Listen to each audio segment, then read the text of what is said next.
ಮಾಡ್ಲಿಕ್ಕೆ ಸಾಧ್ಯದನ ಅನ್ನೋದು ವಿಚಾರ ಮಾಡಬೇಕಾಗಿದೆ. ಇಷ್ಟರೊಳಗೆ ಮತ್ತು ಕಾಲೊಳಗೆ ಈಗ ಪಂಚಾಯತು, ಜಿಲ್ಲಾ ಪಂಚಾಯತು, ತಾಲೂಕು ಪಂಚಾಯತ್ ಚುನಾವಣೆಗಳು ಬೇರೆ ಬರ್ತಾ ಇದ್ದಾವೆ.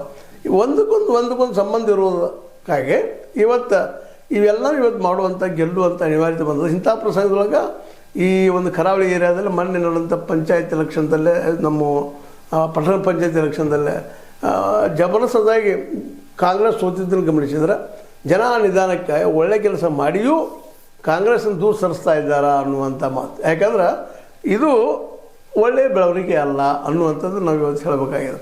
ಅಂದ್ರೆ ಇದರ ಅರ್ಥ ಏನಪ್ಪ ಅಂತಂದ್ರೆ ಇಬ್ಬರು ಕೂಡಿ ಹೋದ್ರೆ ಲಾಭದ, ಬಟ್ ಇಬ್ಬರು ಕೂಡ್ತಾ ಇಲ್ಲ. ನಾನು CM ಅನ್ನುವಂಥ ಒಂದು ಹಠಕ್ಕೆ ಬಿದ್ದಿದ್ದಾರೆ ಇವತ್ತು ಅನ್ನಿಸ್ಲಿಕ್ಕಂತಾರೆ. ಇನ್ನು ಇರೋದು ಏನಪ್ಪ ಹಾದಿ ಅಂದರೆ ಇನ್ನು ಒಂದೇ ಹಾದಿ.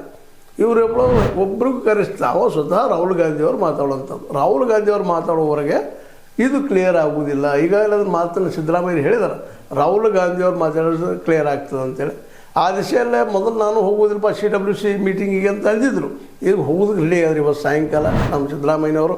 ಆದರೆ ಅದಕ್ಕೆ ನಮ್ಮ DK ಶಿವಕುಮಾರ್ ಅವ್ರನ್ನ ಕರೆದಿಲ್ಲ ಇಲ್ಲಿವರೆಗೆ. ಇವಾಗ ಕರಿಬೋದು, ಇಲ್ಲ ಅಂತಾರೆ, ಕರೆದ್ರೆ ಹೋಗ್ತಂತ ಅವರು ಹೇಳಿದ್ದಾರೆ.